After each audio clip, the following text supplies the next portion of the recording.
Da vidimo kako pali Golf ujutru, hladan motor. Let's go, baby. A šta je od auta?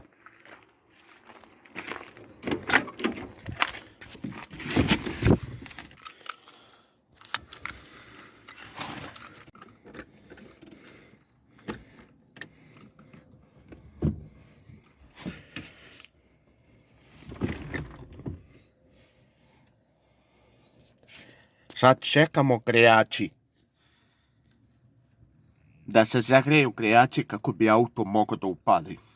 Hajde vidimo šta će se desiti.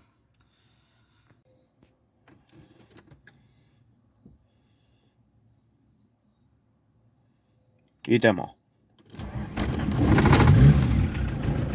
Opa.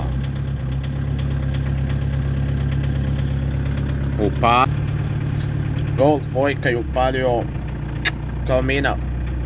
I na minus 10 i na minus 15 zimi on pali.